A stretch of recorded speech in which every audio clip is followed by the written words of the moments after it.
नमस्कार दोस्तों, हिंदी साहित्य चैनल पर आप सभी दोस्तों का स्वागत है। दोस्तों, आज के इस वीडियो में हम बात करेंगे मैथिली शरण गुप्त, जो कि द्विवेदी युग के जो चर्चित कवि थे। आज इनके जीवन परिचय के बारे में जानेंगे और उनकी महत्वपूर्ण कृतियों, उससे जुड़े संबंधित जो महत्वपूर्ण तथ्य है उनके बारे में भी बात करेंगे। तो दोस्तों, जैसा कि आपने पढ़ा होगा कि मैथिली शरण गुप्त, जिनको साहित्य के क्षेत्र में दद्दा के नाम से पुकारा जाता है, राष्ट्र कवि माने जाते हैं। महात्मा गांधी ने इनकी काव्य रचनाओं से इतने ज्यादा प्रभावित हुए कि इनका जो नाम राष्ट्र कवि दे दिया। तो उसके बाद में मैथिली शरण गुप्त को राष्ट्र कवि के रूप में भी जाना जाता है। तो सबसे पहले इनके जो जन्म काल के बारे में पढ़ते हैं। इनका जन्म 1886 ईस्वी में हुआ। इनका जो जन्म स्थान था ग्राम चिरगांव, जिला झांसी, उत्तर प्रदेश। इनका जो मूल नाम है मिथिलादीप नंदिनी शरण, ये ध्यान रखिएगा, नोट कीजिएगा, परीक्षा में पूछा जा सकता है। इनका जो मूल नाम, इनका निधन हुआ 1964 ईस्वी में। दोस्तों, आपको एक महत्वपूर्ण सूचना दे दूं कि हमारे द्वारा जो ये वीडियो आपको करवाया जा रहा है, इसमें मैथिली शरण गुप्त से जुड़ी जितनी भी जानकारी, जितनी भी गाइडों से इकट्ठी करके एक महत्वपूर्ण जो संग्रह तैयार किया गया है, आप इसे अच्छे से पढ़ें ताकि किसी भी परीक्षा में मैथिली शरण गुप्त से कोई भी क्वेश्चन आपका गलत ना हो। तो वीडियो को पूरा देखिएगा, एक बार, दो बार, तीन बार देखिएगा।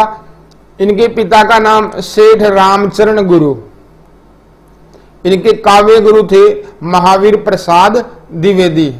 तो ध्यान रखिएगा, इनके जो गुरु थे वो कबीरदास थे, लेकिन जो काव्य गुरु होता है, जिनकी प्रेरणा से कोई भी लेखक अपनी रचनाओं को लिखता है, तो उसे काव्य गुरु कहते हैं।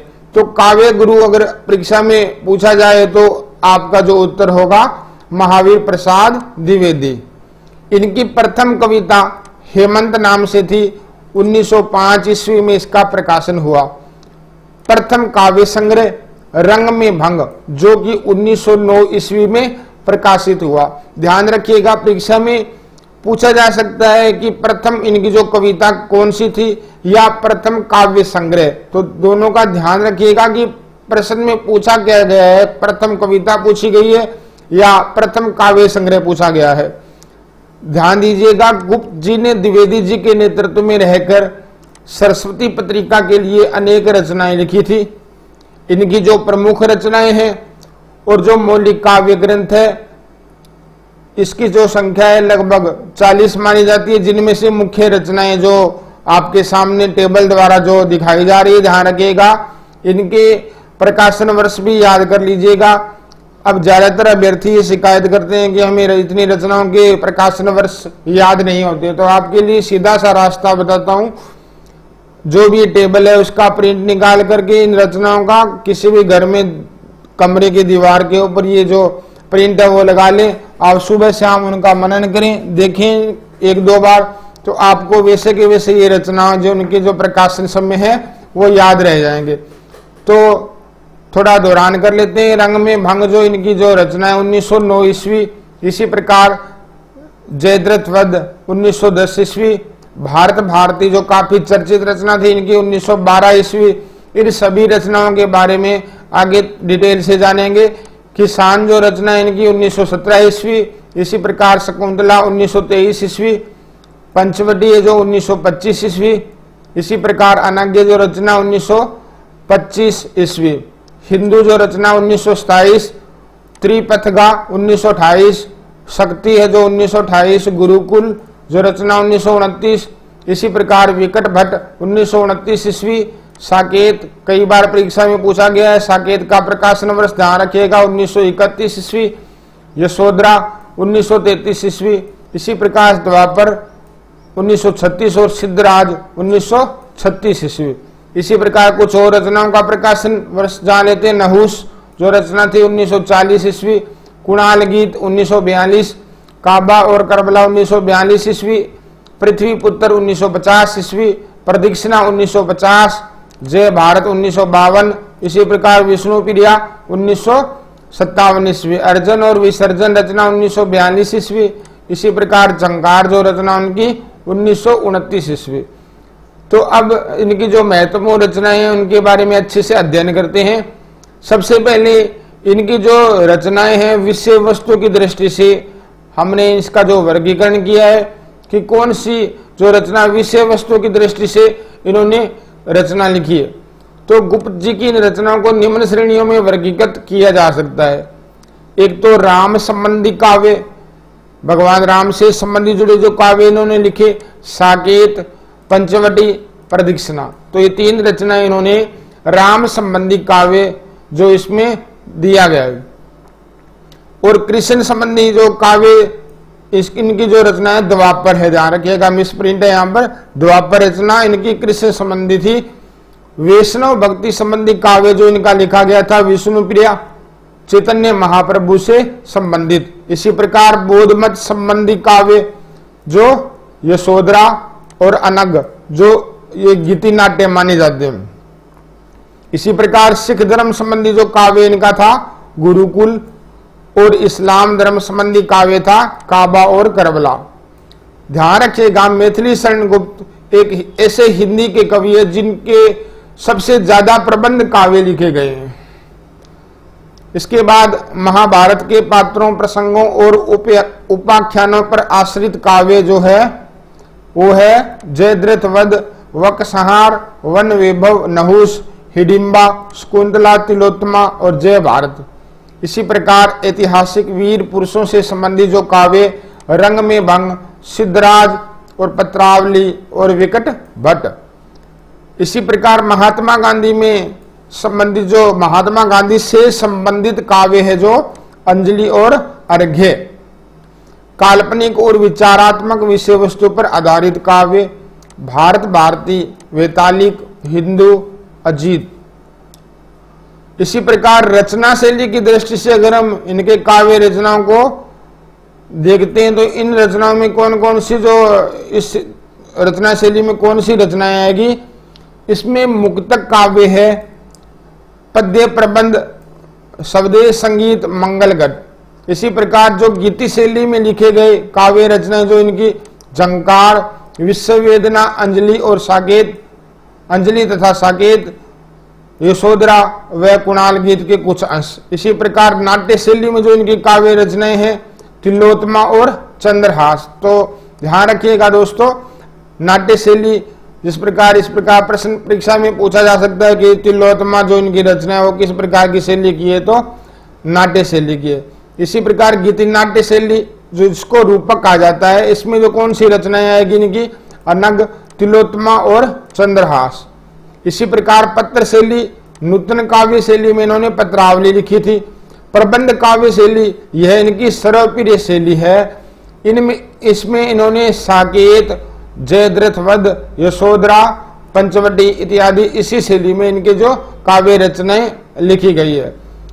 इसी प्रकार गुप्त जी द्वारा जो रचित खंड काव्यों की कुल संख्या 19 मानी जाती है। खंड काव्य की यहां बात हो रही है, जो महाकाव्य इनके है 2 है।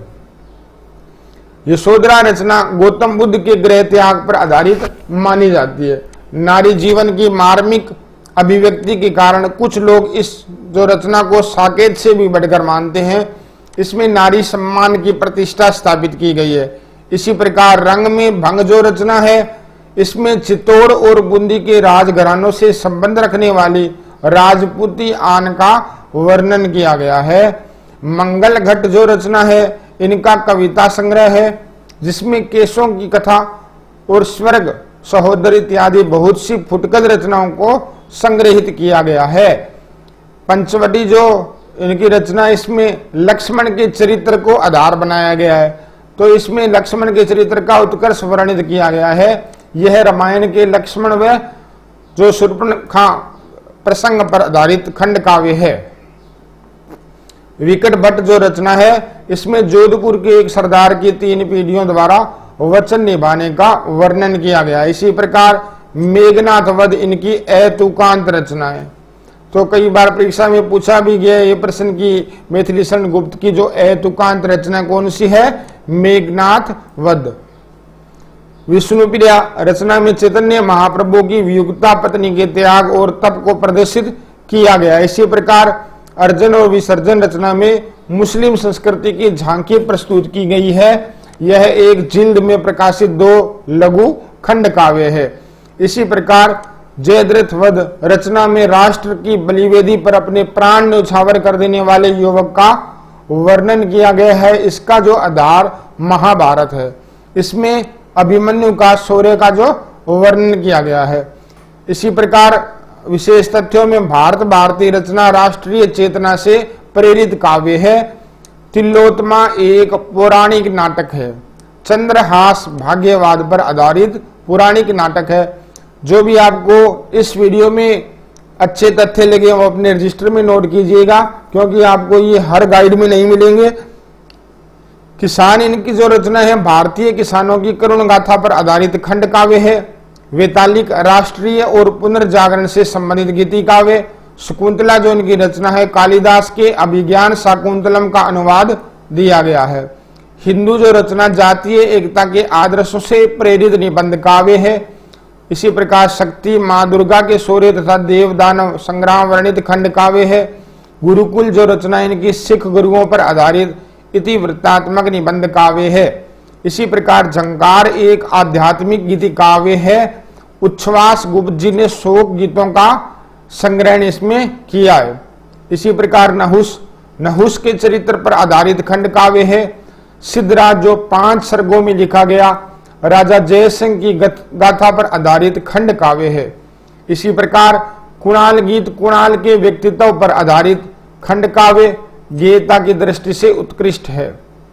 विश्व वेदना महायुद्ध की वेदना की करुण अभिव्यक्ति है। इसी प्रकार प्रदक्षिणा राम कथा से संबंधित निबंध काव्य है। पृथ्वीपुत्र जो पद्य नाटक दिवोदास और नायिनी तथा इनका जो पृथ्वीपुत्र तीनों में संग्रह है। इसी प्रकार हिडिंबा एक महाभारत आधारित खंड काव्य है जिसमें भीम हिडिंबा कथा है। इसी प्रकार जय भारत जो रचना 47 खंडों में विभाजित है। इसमें महाभारत कथा पर आधारित प्रबंध काव्य है इनका जो विष्णुप्रिया। इसी प्रकार चैतन्य महाप्रभु की पत्नी विष्णुप्रिया के चरित्र पर आधारित खंड काव्य है। इसी प्रकार महत्वपूर्ण तथ्यों में दोस्तों रत्नावली महाकवि तुलसीदास की पत्नी पर आधारित खंड काव्य है। स्वस्ति और संकेत एक फुटकल कविताओं का संग्रह है। कविता कलाप 27 कविताओं का संग्रह है। अब देखिएगा इनमें जो इनकी महत्वपूर्ण जो रचना है साकेत के संबंध में महत्वपूर्ण तथ्य, जो साकेत रचना से जुड़े महत्वपूर्ण तथ्य भी हम पढ़ेंगे। इसका जो रचना काल है 1931 ईस्वी, आपको पहले भी बताया कि परीक्षा में कई बार पूछा जाता है। इसमें कुल सरक कितनी है? 12 है। और जो काव्य की जो शैली श्रेणी कौन सी है? महाकाव्य प्रबंध काव्य। ये जो रचना प्रेरणा शोध लेख जिसमें प्रेरित होकर यह काव्य रचा गया। ध्यान रखिएगा साकेत जो रचना थी वो किसकी प्रेरणा से इन्होंने मैथिली शरण गुप्त ने किसकी प्रेरणा से प्रेरित होकर इस रचना को लिखा? तो इसमें पहला नाम आता है रविंद्रनाथ टैगोर का लेख जो काव्य की उपेक्षिताएं और महावीर प्रसाद द्विवेदी जी द्वारा 1908 ईस्वी में सरस्वती पत्रिका में भुजंग भूषण भट्टाचार्य नाम से प्रकाशित लेख कवियों की उर्मिला विषयक उदासीनता, इससे प्रेरित होकर ही इन्होंने साकेत की रचना की थी। और इसमें 1936 ईस्वी मंगला प्रसाद पारितोषिक इनको दिया गया था, पुरस्कार मिला था ये 1936 ईस्वी में। इसके अलावा जो महत्वपूर्ण तथ्य वो देख लीजिएगा। यह तुलसी के रामचरितमानस के बाद हिंदी का दूसरा बड़ा राम काव्य माना जाता है। इसी रचना में आर्य समाज का प्रभाव दिखाई पड़ता है। आचार्य नंदुलारे वाजपेयी के अनुसार साकेत महाकाव्य ही नहीं आधुनिक हिंदी का युग प्रवर्तक महाकाव्य है। यह नारी चेतना से संबंधित काव्य है। मैथिली शरण गुप्त को आधुनिक काल का तुलसी स्वीकार किया जाता है। तो आधुनिक काल का तुलसी किसे माना जाता है? मैथिली शरण गुप्त। सबसे बड़ा एवं महत्वपूर्ण सर्ग जो साकेत रचना में 9वां सर्ग है, यह सर्ग लक्ष्मण की पत्नी उर्मिला के जो वियोग वर्णन को समर्पित है। 10वें सर्ग में भी उर्मिला का वियोग वर्णन है, लेकिन थोड़ी मात्रा में है। रचना में लगा कुल समय, तो साकेत रचना में कुल समय कितना लगा था? 15 वर्ष। इसका प्रारंभ 1916 ईस्वी में हो गया था, जबकि प्रकाशित 1931 में जाकर हुई थी। और ये जो मैथिली शरण गुप्त है, ये दद्दा के नाम से भी जाने जाते थे साहित्य के क्षेत्र में। इन्होंने माइकल मधुसूदन दत्त की रचनाओं का अनुवाद किया था। किस नाम के से किया था? मधु उपनाम से इन्होंने इनकी रचनाओं का अनुवाद किया था। ये भी विशेष नोट कीजिएगा, परीक्षा में पूछे जाने वाला जो प्रश्न। स्वतंत्रता के बाद ये भारतीय संसद में राज्यसभा के सदस्य भी मनोनीत किए गए थे। भारत सरकार के द्वारा इनको पद्म विभूषण सम्मान प्रदान किया गया था। इन्होंने अपनी रचनाओं में हरिगीतिका छंद का सर्वाधिक प्रयोग किया है। तो काव्य शास्त्र में जो छंद होते हैं उसमें हरिगीतिका का ज्यादा प्रयोग इन्होंने अपनी रचनाओं में किया है। गुप्त जी पहले वेश्योपकार जो पत्र में अपनी रचनाएं छपवाते थे, किंतु सरस्वती में अपनी रचना को प्रकाशित कराने की जो तीव्र आकांक्षा उनके हृदय में थी, उन्होंने रसिकेंद्र उपनाम से ब्रज भाषा में लिखी कविता सरस्वती के लिए भेजी, किंतु यह कविता सरस्वती में नहीं छपी। तो दोस्तों आपको बता दो, मैथिली शरण गुप्त जो शुरुआत में जो काव्य रचना करते थे वो ब्रज भाषा में करते थे। उन्होंने ये रचना भेजी थी रसिकेंद्र उपनाम से। तो महावीर प्रसाद द्विवेदी जी ने सरस्वती में से छापने से इनकार कर दिया, किंतु यह कविता सरस्वती में नहीं छपे। द्विवेदी जी ने उन्हें पत्र लिखकर सूचित किया कि सरस्वती में हम बोलचाल की भाषा में लिखी कविताएं छापते हैं, तथा यह भी लिखा कि रसिकेंद्र बनने का जमाना अब लद गया है। तो गुप्त जी पर इन दोनों बातों का विशेष प्रभाव पड़ा। उन्होंने खड़ी बोली में कविता लिखना प्रारंभ कर दिया और उपनाम से भी सदैव के लिए मुक्ति पा ली। तत्पश्चात उन्होंने हेमंत नामक कविता सरस्वती के लिए खड़ी बोली में लिखकर भेजी, जो अनगढ़ और अस्त व्यस्त थे, किंतु द्विवेदी जी ने उसमें व्यापक फेरबदल करके मैथिली शरण गुप्त के नाम से यह कविता सरस्वती में छाप दी। तो इनकी जो खड़ी बोली की पहली कविता थी हेमंत, ध्यान रखिएगा दोस्तों। इसके बाद जो गुप्त जी की जो रचनाओं के प्रमुख पद है, पंक्तियां जो प्रमुख दी गई है, इस प्रकार आप ये टेबल में देख रहे हो। ये सोदरा की महत्वपूर्ण पंक्तियां हैं, पंचवटी की महत्वपूर्ण पंक्तियां हैं, इसी प्रकार भारत भारती से महत्वपूर्ण पंक्तियां हैं, और साकेत से जुड़ी जो महत्वपूर्ण पंक्तियां जो परीक्षा के लिए जो महत्वपूर्ण है, इनको आप हमारी वेबसाइट से जाकर इस जो पूरा भी जो ये आपको वीडियो करवाया जा रहा है, इसका जो पूरा मीटर है वो आपको हमारी वेबसाइट पे मिल जाएगा। आपको डिस्क्रिप्शन बॉक्स में नीचे की तरफ वीडियो में उसमें इस जो आर्टिकल का लिंक दिया जाएगा, वहां जाके आप इसको पूरा और पढ़ सकते हो और अपने रजिस्टर में नोट भी कर सकते हो। तो ये जो प्रमुख पंक्तियां इनको पढ़ाने की जरूरत नहीं पड़ेगी। तो इसके अलावा जो अन्य तथ्य है वो भी जान लेते हैं कि विशेष तथ्य जो परीक्षा की दृष्टि से महत्वपूर्ण है। उसमें यह है कि गुप्त जी की खड़ी बोली की पहली कविता हेमंत नाम से 1905 ईस्वी में सरस्वती पत्रिका में प्रकाशित हुई। रामचंद्र शुक्ल जी ने गुप्त जी को सामंजस्यवादी कवि कहा है, ध्यान रखिएगा, विशेष इंपोर्टेंट। गुप्त जी की पहली काव्य रचना रंग में भंग लघु खंड काव्य है, जो 1909 ईस्वी में प्रकाशित हुई। अगर पहली कविता पूछे प्रश्न में तो हेमंत आपका उत्तर होगा, और अगर काव्य रचना काव्य संग्रह जो इनका जो खंड काव्य के रूप में रंग में भंग था। गुप्त जी की पहली महत्वपूर्ण प्रसिद्ध काव्य रचना भारत भारती 1912 ईस्वी में प्रकाशित हुई थी। यह रचना मुसद्दे हाली एवं मुसद्दे केपी या भारत दर्पण, जिसके लेखक ब्रजमोहन दत्तात्रेय केपी से प्रभावित मानी जाती है, ध्यान रखिएगा। ये जो इनकी जो भारत भारती रचना किससे प्रभावित है तो आप ध्यान रखिएगा, नोट कीजिएगा। मैथिली शरण गुप्त ने स्वयं को कौटुंबिक कवि मात्र कहा है, तो ये भी इंपॉर्टेंट है, ये भी नोट कीजिएगा। इसके अलावा भारत भारती रचना के कारण इनको जेल भी जाना पड़ा था, और इसी रचना के लेखन के कारण इनको राष्ट्र कवि की संज्ञा दी जाती है। इनको राष्ट्र कवि की उपाधि 1936 ईस्वी में काशी में महात्मा गांधी जी द्वारा प्रदान की गई थी।